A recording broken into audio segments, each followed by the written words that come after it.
पहले पैसा देने पर 99% आपका काम होता नहीं है। अगर किसी भाई का है ना एक्सपीरियंस होना तो मुझे बता देना, हम दोबारा नया पासपोर्ट बनवा लेंगे। भाई ये दुनिया है ना बहुत फास्ट है, तुमसे बहुत ज़्यादा फास्ट है।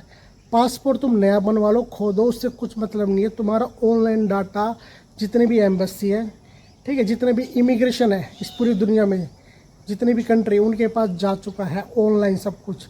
वो तुम्हें नहीं बताते, ठीक है। वो जो बड़े बड़े ऑफिसर काम करते हैं उनसे पूछना, क्या जो विजिट वीज़ा होता है उसमें कुछ प्रूफ नहीं होता, क्योंकि उसमें ओनली स्टम्प होती है।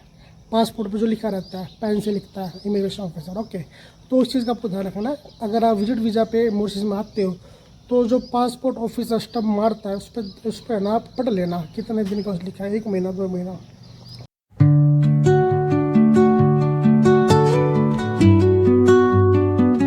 Hello good morning friend, welcome my new vlog. दोस्तों मैं आज आपको मॉरिशस के एक बहुत बड़े स्कैम से है ना आपको बचाना चाहूँगा। मैं नहीं चाहता कि आप उस स्कैम में आ जाओ। दोस्तों करंटली जो कुछ अब मॉरिशस में हो रहा है ना वो मैं आपको बताने वाला हूँ, क्योंकि काफ़ी लोग मेरे को कॉल करते हैं मॉरिशस में जाने के लिए कि सर हमें मॉरिशस में जाना है। कभी वो ऐसे एजेंटों के चक्कर में ना फंस जाए। दोस्तों बहुत ही स्मार्ट तरीके से आजकल के एजेंट है ना लोगों को ठगने लग रहे हैं। आपको पता नहीं लगेगा, मीठी मीठी बातें करेंगे, ओके, और बोलेंगे कि हमें ना वहाँ पे पहुँच के आपको पैसा आपको हमें देना पड़ेगा, ठीक है। यानी कि रीच पे आपको पैसा देना पड़ेगा हमें। और वो कैसा रीच होता है सब कुछ मैं आपको बताऊँगा कि मॉरिशस में कैसे वो गोरख धंधा है ना, ठगी कैसे धड़ाके से चल रही है और लोग उसका शिकार हो रहे हैं। दोस्तों आज की वीडियो में ना आपको बहुत ही ज़्यादा नॉलेज मिलने वाली है और काफ़ी चीज़ मैं बताऊंगा। ये नहीं, ये तो एक छोटा सा पार्ट हो गया है, और काफ़ी चीज़ें मैं आपको ऐसी बताने वाला हूँ मॉरिशस में जिसमें आपकी नॉलेज है ना 4 गुनी हो जाएगी। आप है ना कभी भी किसी भी है ना स्कैमर के चक्कर में नहीं आओगे, ना किसी धोखाधड़ी के आप है ना किसी भी कंट्री में शिकार होगे। दोस्तों वीडियो को पूरा देखना, वीडियो बहुत ही ज़्यादा इन्फॉर्मेटिव होने वाली है। दोस्तों मैं कह रहा आपको करंट का केस बताता हूँ मॉरिशस का। 4 बंदों के साथ क्या हुआ है, ओके, और कम से कम 10-12 लाख रुपए की ठगी की गई है बहुत स्मार्ट तरीके से। दोस्तों देखिए बंदे हैं ना राजस्थान और हरियाणा के थे।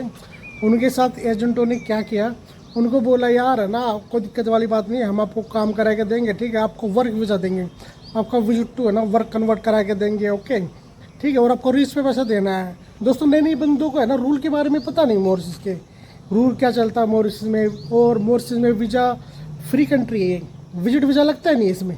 इसमें क्या होता है, इसमें आपको कोई पेपर है ना इमिग्रेशन ऑफिसर को देता नहीं आपको। आप जैसे ही आओगे लैंड करोगे आपको आप इमिग्रेशन में जाओगे, ठीक है, वो इमिग्रेशन ऑफिसर है ना स्टम्प मारेगा आपके, और स्टम्प में लिखा रहता है 1 मत 2 मत, बस वही वीज़ा लगा लो और कुछ नहीं होता, ना पेपर ना कोई स्टिकर इसमें मॉरिशस में लगता है, ठीक है। तो यार नए नए लोग होते हैं, नए नए बच्चे होते हैं, उनको कुछ पता नहीं होता क्या कैसा वीज़ा रहता है, क्या मिलता है क्या नहीं मिलता, ठीक है। तो एजेंट है ना इसीलिए है ना मॉरिशस में है ना जल्दी लोग है ना शिकार हो जाते हैं एजेंटों के। तो दोस्तों एजेंटों ने उनके साथ ऐसा किया, ठीक है, उनको बुला लिया, कोई बात नहीं, किसी से 2.5 लाख लिए, किसी से 3 लाख लिए, 4-5 बंदे थे, उनको बुला लिया। उनको बोला भाई देखो हमने आपको बुला लिया, ठीक है, आपका वीज़ा वगैरह सब कुछ कर दिया, सब कुछ प्रोसेस में एवरीथिंग है, और हमें पैसा देना पड़ेगा। तो वो लोग बोले भाई आपने बोला था कि है ना मतलब वर्क वीज़ा आप हमें देंगे तब देंगे, पर हाँ उसी के लिए तो हम दे रहे हैं ना। हम देखो हमने अपने खर्चे पर आपको बुला लिया, इतना वो किया, ठीक है, सारा काम आपका अच्छा हो गया, ठीक है, कम से कम आप रीच पे तो हमें पैसा दे दो। पुलिस को बोल देंगे, एजेंटों ने ना उनको ब्लैकमेल करना स्टार्ट कर दिया। तो भाई मजबूरी वो बंदा जब आता है ना तो वो है ना डबल माइंडेड हो जाता है, उसको कुछ पता नहीं रहता हम क्या करें।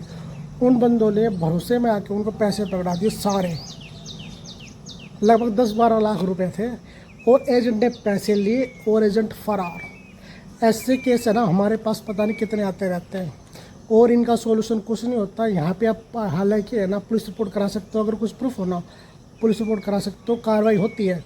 कार्रवाई इसलिए होती है क्योंकि छोटी कंट्री है, छोटी सी कंट्री में है ना बंदा पकड़ने में जल्दी आ जाता है।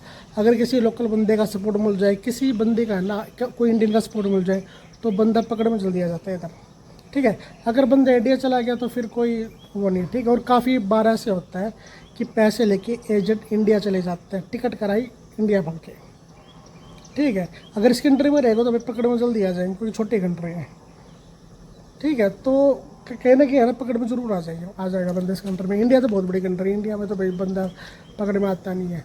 तो ऐसे है ना लोगों के साथ करते हैं। रीच कुछ नहीं होती मॉरिशस में। वीज़ा फ्री कंट्री है, वीज़ा मिलता ही नहीं है इधर, ठीक है। स्टिकर होता है ना जो स्टम्प टिकती है उस पर लिख देते हैं 3 महीने का, 1 महीने का, 2 महीने का, जो भी वीज़ा होता है, ठीक है। और उस पे पागल बनाते हैं लोगों को। अगर किसी भाई को बिजनेस के सिलसिले में मॉरिशस में आना हो विजिट करने के लिए तो बेधड़के से वो यहाँ पे आए, आने जाने की टिकट कराए, होटल बुकिंग कराए, ठीक है। ये 2-3 चीज़ होनी चाहिए, बाकी कुछ दिक्कत वाली बात नहीं होनी चाहिए। अगर कोई डॉलर वगैरह लाए ना अपने साथ में, डॉलर ला सकता है, पैसे वगैरह ना कन्वर्ट करा रहे यहाँ पे डॉलर में, और डॉलर शो कर दे भाई मेरे पास इतने डॉलर है, मतलब बोले तो भाई $1000 है, $500 है, वो दिखाने के लिए, शो करने के लिए, हाँ भी मैं यहाँ पे थोड़े दिन रुका, मेरे पास खर्च करने के लिए पैसे हैं, बस इसलिए ज़्यादा और झंझट करने की यहाँ पे जरूरत नहीं है। पर हालांकि ज़्यादा अब है ना चेकिंग ज़्यादा होने लग रही है, बंदों के है ना ट्रैवल हिस्ट्री जानने लग रही है कि कभी इस बंदे की और किसी कंट्री में मतलब कोई ये ओस्टे तो नहीं रह गया, मॉरिशस में ये ओस्टे पहले तो नहीं रह के आ चुका है।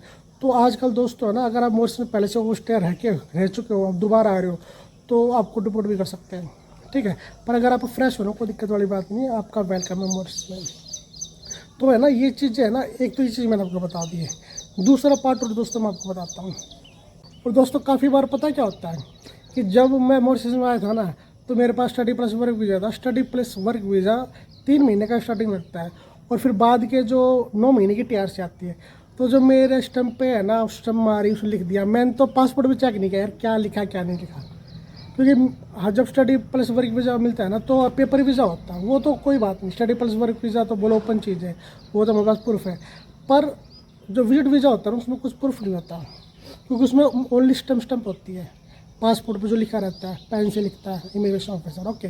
तो उस चीज़ का आपको ध्यान रखना है। अगर आप विजिट वीज़ा पे मॉरिशस में आते हो तो जो पासपोर्ट ऑफिसर स्टम्प मारता है उस पर ना आप पढ़ लेना कितने दिन का लिखा है, 1 महीना 2 महीना, ठीक है, मैक्सिमम 2 महीना बस, ठीक है। तो ये चीज़ है। और मैं आपको ना अब एक है ना करंट का केस बता रहा हूँ, मेरे पास पर्सनल बंदे ने खुद रिकमेंड किया था, कुछ जानकारी ली थी उसने, भाई ऐसे मेरे साथ हुआ, सब कुछ उसने बताया था, तो मैं वो आपको जानकारी साझा कर रहा हूँ कि एजेंट है ना 50% है ना, अगर आपको कोई विजिट पे बुलाएगा ना आपको प्रीमियम वीज़ा भी नहीं देगा, आपके साथ धोखाधड़ी होगी। 50% बता रहा हूँ, ठीक है। 50% होता है कि बंदे को प्रीमियम वीज़ा मिल जाता है, और वो भी प्रीमियम वीज़ा का मतलब ओनली टूरिस्ट वीज़ा के लिए होता है, काम नहीं कर सकता, पर इलीगल है ना, बंदे यहाँ पे काम करते हैं, ठीक है। तो मैं आपको एक केस बता रहा हूँ, एक बंदे का मेरे पास कमेंट आया, सर कि मेरे को एजेंट ने यहाँ पे 2 साल पहले बुलाया था विजिट वीज़ा पे, ठीक है। तो 2 महीने का मेरा विजिट वीज़ा लगा था, फिर उसके बाद है ना एजेंट ने मेरा वर्क वीज़ा में कन्वर्ट नहीं कराया, कन्वर्ट होता नहीं करवाएगा क्या ना, उसको प्रीमियम वीज़ा दिया। तो फिर उसके बाद में क्या हुआ कि बंदा इलीगल रहा 2 साल तक। कितनी बड़ी बात दोस्तों, 2 साल तक इलीगल रहना। फिर वो जब वापस आए ना, इंडिया के लिए वापस आ रहा था, मॉरिशस इमिग्रेशन ने पता है उसको क्या बोला, आप अब मॉरिशस में आ नहीं सकते हो। हालांकि है ना अगर आप ओवरस्टे रह जाते हो ना तो आपका 6 महीने का बैन हो जाता है, पर अब दोस्तों रूल काफ़ी चेंज हो चुके हैं। दोस्तों एक लिमिट होती है ओवरस्टे की, मान लो आप गलती से चलो 1 महीने रहेंगे, 2 महीने रहेंगे, 15-20 दिन, 2-3 महीने चलता है, ठीक है। 6 महीने का बैन लग जाए मैक्सिमम, क्या पता कभी कभी 2-3 महीने का बैन लगा दे। पर अगर आप 2-2 साल तक रहोगे ना तो फिर आप है ना पूरी रेड लिस्ट में चढ़ जाओगे, ठीक है ना भाई, ये बंदा तो मतलब प्रोफेशनली है, यानी कि आप जान के रहा है 2 साल, इसकी कोई मजबूरी नहीं है। बंदों की कभी भी मजबूरी हो जाती है, भाई टिकट के लिए पैसा नहीं है और वो 1-2 महीने काम कर लेता तो मजबूरी हो जाती है, ठीक है। इमिग्रेशन ऑफिसर समझते हैं 2-2 साल आप रह रहे हो तो मजबूरी नहीं रहती, वो तो फिर बोलते भैया तो ये इसीलिए आया था। तो उसको इमिग्रेशन ने ये बोला है, इमिग्रेशन ऑफिसर ने, कि आप अब कभी भी है ना मॉरिशस में नहीं आ सकते हो। उस बंदे ने मेरे को खुद बोला है, मेरे से पूछा था कि आप ये बताओ कि इमिग्रेशन ऑफिसर ने आपको क्या बोला, वो बोला कि मेरे को ये बोला कि आप कभी भी है ना मॉरिशस में नहीं आ सकते, ठीक है। हालांकि अब तो टेस्ट तब होगा उसका जो 6 महीने के लिए तो बैन है ही, वो लाइफ टाइम बैन है ना, ये तो तब पता लगेगा जब 6 महीने के बाद कभी फ्यूचर में आया तो। और उसका एजेंट ने है ना फ्यूचर इतना बिगाड़ दिया उस बंदे का, ट्रैवल हिस्ट्री बिल्कुल बेकार कर दी मॉरिशस के चक्कर में।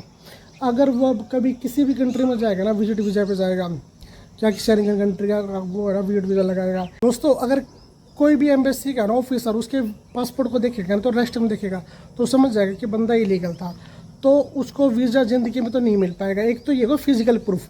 दोस्तों जो बंदे सोचते हैं ना कि अगर हम किसी कंट्री में ओवरस्टे रुक जाए, हमारे रेस्ट लग जाएगा तो हम दोबारा नया पासपोर्ट बनवा लेंगे, भाई ये दुनिया है ना बहुत फास्ट है, तुमसे बहुत ज़्यादा फास्ट है। पासपोर्ट तुम नया बनवा लो, खो दो, उससे कुछ मतलब नहीं है। तुम्हारा ऑनलाइन डाटा जितने भी एम्बेसी है, ठीक है, जितने भी इमिग्रेशन है इस पूरी दुनिया में, जितनी भी कंट्री, उनके पास जा चुका है ऑनलाइन सब कुछ। वो तुम्हें नहीं बताते, ठीक है। वो जो बड़े बड़े ऑफिसर काम करते हैं उनसे पूछना कैसे ये दुनिया है ना, दुनिया में काम होता है। अगर सब ऐसे होस्टे रह लग जाए, ऐसा नया पासपोर्ट बनवा ले तो भाई ठीक है, मतलब पाप ऐसे नहीं धुलते। गुनाह है ना, गुनाह को छुपाना है ना बहुत मुश्किल होता है। कितना गुनाह कर लो वो सब क्या आ जाता है, ठीक है। तो ऑनलाइन है ना, ऑनलाइन डाटा सबके पास चला जाता है आपका। आप किसी भी कंट्री में है ना होस्टे रह जाओ तो ट्रैवल हिस्ट्री आपकी बिगड़ जाती है। तो भाई मैं तो आपको ये एक बात बता रहा हूँ, मजबूरी होती है, बंदे फंस जाते हैं, ठीक है। फिर भी यार है ना, मतलब दिक्कत आपको आने वाली फ्यूचर में, एजेंट को नहीं आने वाली। अगर आप किसी कंट्री में जाओगे तो आपकी ट्रैवल हिस्ट्री सुधारने के लिए ना आपको 2-3 कंट्री में ना लगातार, मतलब आपकी 4-5 बार है ना आपको काफ़ी कंट्री में जाना पड़ेगा। जितनी कंट्री में आप जाओगे ना तभी आपकी ट्रैवल हिस्ट्री है ना ठीक हो पाएगी। और जो बंदे 2-2 साल रुकते, 7 साल भर ओवरस्टे रुक जाते हैं, तो भाई बहुत ही बेकार चीज़ है। तो ठीक है, ये तो फिर है ना इन फ्यूचर में शायद वो किसी अच्छी कंट्री में जा सके। दोस्तों मैं सभी को है ना एक राय देता हूँ कि आप कभी भी किसी भी एजेंट को पहले पैसा ना दो, आप डॉक्यूमेंट भी मत दो किसी को भी, ठीक है। अगर कोई गवर्नमेंट अप्रूव्ड है, बहुत ही है ना प्रोफेशनल कोई ऑफिस है, उसी को आप दो डॉक्यूमेंट वाली, और 1 भी रुपया पहले आपको देना नहीं है। अगर आपको आप बोलते हो पैसा देने से काम नहीं होता, मतलब पैसा देना ज़रूरी होता है, ठीक है, उसके बिना काम नहीं होता। भाई देखो मैं बताता हूँ, अगर कोई आपका बहुत ही ज़्यादा रिश्तेदार, बहुत ही ज़्यादा मतलब घनिष्ठ बंदा है, ठीक है ना, तब आप थोड़ा रिस्क ले सकते हो। अदरवाइज दोस्तों पहले पैसा देने पर 99% आपका काम होता नहीं है। अगर किसी भाई का है ना एक्सपीरियंस होना तो मुझे बता देना, ठीक है। पहले पैसा देने पे आपका काम बहुत मुश्किल है कि आपका काम हो। तो प्लीज़ है ना, आप कभी भी कैसे काम कराते हो किसी भी ऑफिस से, कोई जेन्युइन ऑफिस होगा ना पहले पैसा लेगा नहीं आपसे, एक भी ऊपर तरीके से काम कराती है, ठीक है। तो आपको ओनली है ना जो ऑफिस है तगड़ा, उसको बस मात्र है ना डॉक्यूमेंट मांगे तो वही देना है, अदरवाइज़ आपको पैसा वगैरह कुछ नहीं देना दोस्तों, ठीक है। काफ़ी गवर्नमेंट ऑफिस है, मैं उनके लिए भी है ना वीडियो बनाऊंगा कि कितने कौन से गवर्नमेंट ऑफिस है, ठीक है। मैं आपको बता दूंगा, आप वहाँ पे ट्राई कर सकते हो। काफ़ी है जो पैसे भी बहुत कम लेते हैं, और काफ़ी तो जो पैसे भी नहीं लेते, पैसे उनके कम लगते हैं या फिर नहीं लगते जिनके पास स्किल्स होती है। अगर आपके पास अच्छी स्किल्स है ना तो आप है ना विदेश में फ्री भी में जा सकते हो। ऐसे ऐसे गवर्नमेंट अप्रूव्ड ऑफिस है इंडिया में, इमिग्रेशन ऑफिस, ठीक है। तो भाई मैं है ना आपको ये कहता हूँ कि थोड़ा है ना अवेयर रहो आप। जितनी है ना अवेयर रहोगे ना उतने आपके साथ ठगी बहुत कम होगी। दोस्तों आज की वीडियो आपको कैसी लगी जरूर मुझे बताना, कमेंट बॉक्स में लिखना, ठीक है। वीडियो को लाइक करना, चैनल को सब्सक्राइब करना। मिलता है नेक्स्ट व्लॉग में, थैंक यू।